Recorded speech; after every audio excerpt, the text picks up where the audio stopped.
doing everything that society tells me that will make me happy, but it's not working. It's not sparking that passion inside. I don't know why. Everything that I love dies. Hi, it's Lauren. So today's lyric analysis is the song Everything I Love Dies. It is the third song in the green section and the 28th song overall for the Rainbow album. So I've got my success candle here. So here we go. And I thought it'd be cool to have a crystal associated with each song. So this is green calcite. Green calcite is a great one for the heart chakra and self-love. So I'm just going to put it over here and we're going to chat. So the basic theme or thesis of this song is I'm doing everything that society tells me that will make me happy, but it's not working. It's not sparking that passion inside. It just feels like I've been lied to and it's unfair. And I'll tell you exactly how as we go through the lyrics.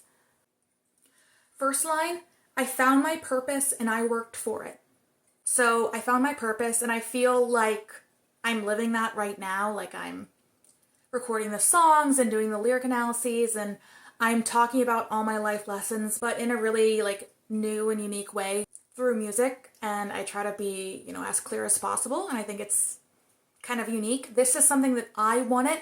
Whenever I heard a song growing up that I connected to, I was like, okay, I want more. Like, what did they mean? So I feel like I'm doing that. And then number two is I worked for it.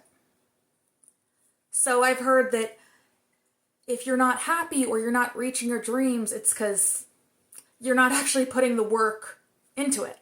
Like, especially with manifesting nowadays, it's like, oh, I'm just going to sit here and think about my dreams and they'll come to me. And it's like, yes, but like, we live in 21st century Earth. Like, we don't live in the higher spiritual realms. Like, things take a while and you have to put effort into them. In fact, taking steps towards your dreams actively in the physical world is what manifesting is. Next line, I didn't just dream about love, I made progress towards it. So I didn't just dream about like, oh, I love to sing, but then just not do it for 10 years and be like, how come like success hasn't come to me? So I feel like I put the time and effort and work and attention into it and made progress towards my dreams in the physical world. And so I should be happy, right? Like I should feel good. But somehow I still feel like I'm not enough. And every little success is like, not there yet, not there yet. So I'm putting all this like work into this, but I'm not getting the satisfaction from the work I'm putting in. Next part, I've lost my confidence, I can't write anymore. I was going through this writer's block and my outlet wasn't working anymore. And I've heard a lot of artists like talk about this. A lot of artists go through ups and downs. But it was frustrating because it's like, that's my purpose, that's my outlet, and even that can't save me. Like, it reminds me of this quote in Prozac Nation. She's like, yeah, even writing can't save me. And that's how I was feeling. Next part, everything I love dies, I'm not alive anymore. So I felt like I had found my purpose, my spark, like I was taking action towards it, but yet that internal flame still dies. And I don't know how to keep that passion alive for like a long, stable time instead of just little bits here and there and then it crashes. And that's just my problem in general. Like I'm a creative person, but it's really hard for me to be mentally stable enough to create and produce consistently. It's all in like big waves of ups and downs, which is how artists are. But at the same time, if you want to be a professional, like you have to be stable enough to be consistent and work with people and do shows. And I haven't been for the past number of years. I'm doing everything right. Why is this spark dying? Like, what can I do? I don't know what to do. All the things that people are telling me to do, I did them and they're not working. Okay? Fun. All right, next part. One day I can change the world with the things I create. The next I am nothing, a worthless blank slate. So one day I'm writing lyrics and I'm like, this song is iconic, like I'm really talented, all this stuff. And then, a day or two later, I'm like, I'm so stupid. Like, what? I think I'm gonna be a singer-songwriter? Like, there are a million other people. Like, what makes you so special? Like, what makes you so arrogant that people deserve to listen to you? What do you know? You know nothing. You have nothing to show for yourself. So I just switched between those two extremes, as many artists do.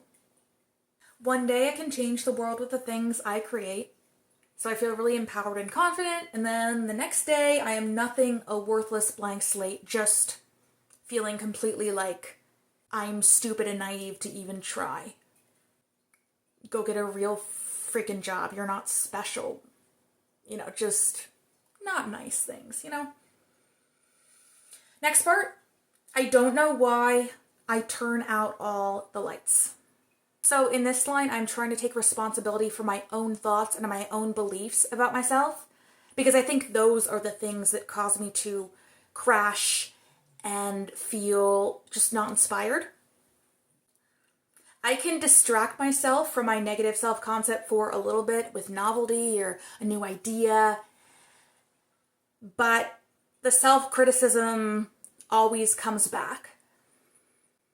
And you can't distract yourself from it forever, so it comes back, and I don't know how to keep that internal fire lit. Verse 2. I found my passion, I made time for it.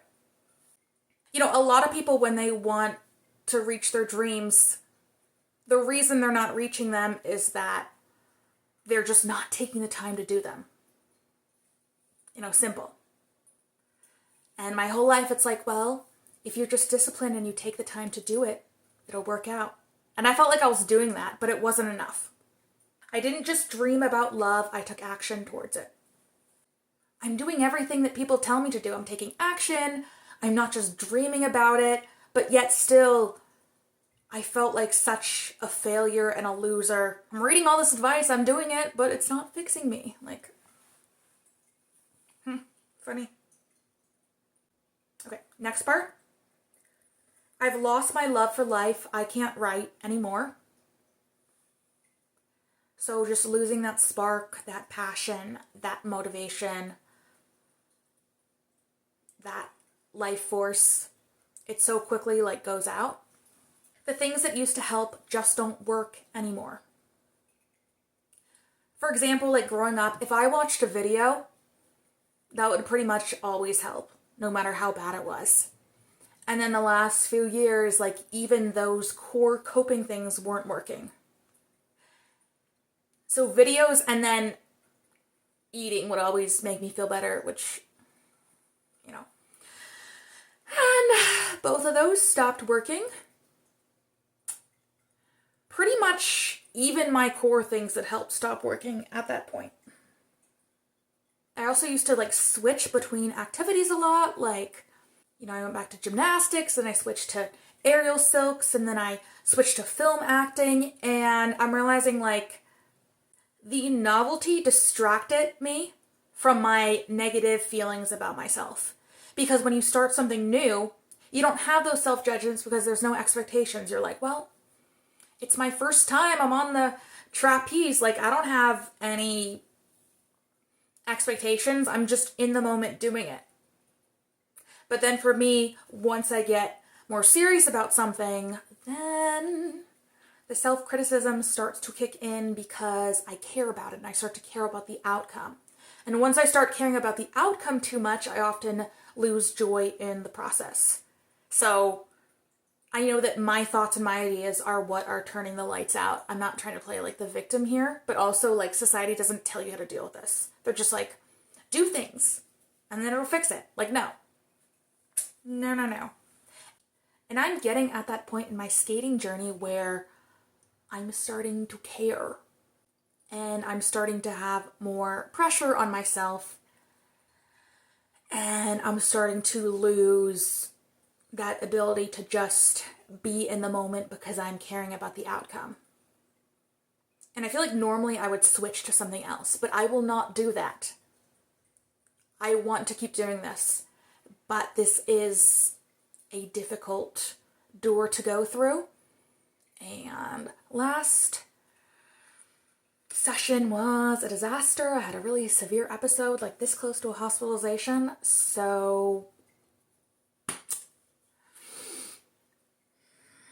but I'm not going to just try something new and escape. I'm not escaping anymore. It's not a satisfying way to exist to just escape yourself over and over again. So I'm not doing it anymore. But doesn't mean it's not difficult. Okay, back to this. One day I raised the consciousness of the world, the next I'm spun in circles in the underworld. So I am into the whole spiritual thing. I mean, gosh, I've got like a crystal and a candle here. I mean, I definitely believe in like frequency and consciousness. And I do feel like I am trying to like transmute a lot of negativity and raise the frequency and stuff. And I know that because I feel really, really uncomfortable in average everyday things in society that people think are normal that I'm like, oh God. I feel like I don't just mesh well with the whole planet in general. Like, I have to like create my own little bubble in paradise just to not feel like my soul is being like siphoned out of my body. Like I have to do a lot of work to protect myself because I feel like the frequency around me is just like destructive and toxic of just the average world in general. And so one day I'm like, I'm doing great things. I'm raising the consciousness and I'm doing my part. I'm helping.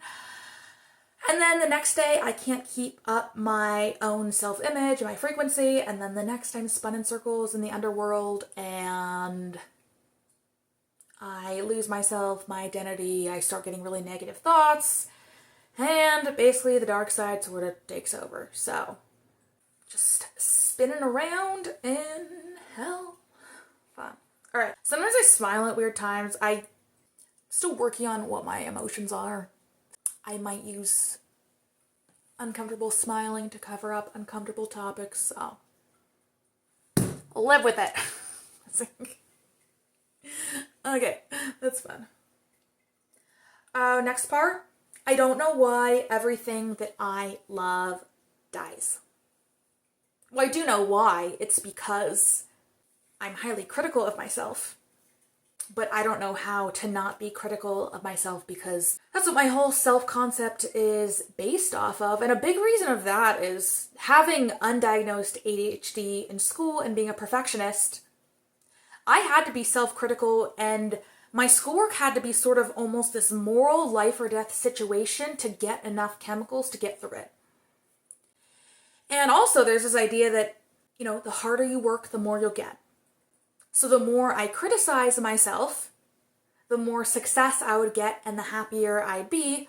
But it just ended up being a lot of self-criticism that just made me feel worse and get nowhere. And then of course, the less successful I am, the more I self-criticize, and then it just all explodes. And you have to change your self-concept. So that's why, but I don't quite know exactly how to fix it, which is annoying, to say the least. Next part, I don't know why I turn out all the lights. My self-critical thoughts are turning out the lights. Actions are great to take, but actions don't always fix the thoughts. Sometimes they just distract you from what's really going on and are only a temporary fix. I don't know why I turn out all the lights. I don't know why everything that I love dies. Because once I start to care about something and want it to work out, my self-criticism ramps up to make sure that it will work out. But ironically, it has the opposite effect. I would love to find a way to care about things without going down that thought spiral.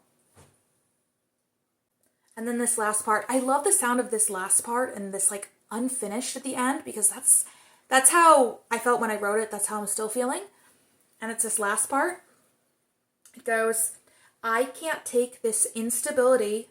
The ground it shakes envelops me. I crawl from hell, reach towards the light.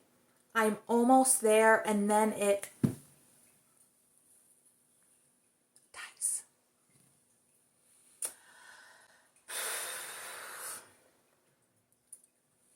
So this is a metaphor. The underworld or hell, just think of it as, below the surface. And so I'm on this unstable surface. The surface cracks. I fall down the cracks. Then I'm like crawling up. It says, I crawl from hell, reach towards the light. I'm almost there. And then as soon as before I can get to it, it like just... It's this feeling of like, I'm so close, but I can never get that satisfaction. And years of that buildup of like feeling like I'm putting so much effort into my goals, but not getting the satisfaction, because as soon as I care about something, I don't let myself feel satisfied because I want to keep myself motivated to keep going. So I dangle this carrot in front of me and just a little further, because I want so badly for it to work out. But it has the opposite effect. So, the unfinished feeling is purposeful, and as we explore through the album, there might be a resolution. I actually don't know. I don't remember. But I'm already closer. So, that's a song. So, see, I would tell you to subscribe, but then my dreams might come true and I'd be successful and I'd have to change my whole self-concept. So it'd be easier to just stay a failure. It'd be less work, but also something new could be interesting. So I'm not gonna beg, so do whatever. So yeah, maybe don't, but maybe do subscribe. I'm not picky at this point, honestly. I know other artists, other people can relate to this unstable sense of creativity and self-esteem, and I hope you guys have as good of a day as you can on 21st century Earth. Yes, it's tough here. It makes things more difficult, but you are the creator of your reality, and no environment can control you unless you let it. You get to choose how good of a day you're going to have. And I'd recommend to choose a good one, but it's your choice. So have fun, be yourself, talk to you later. Bye. I'm almost there, and then it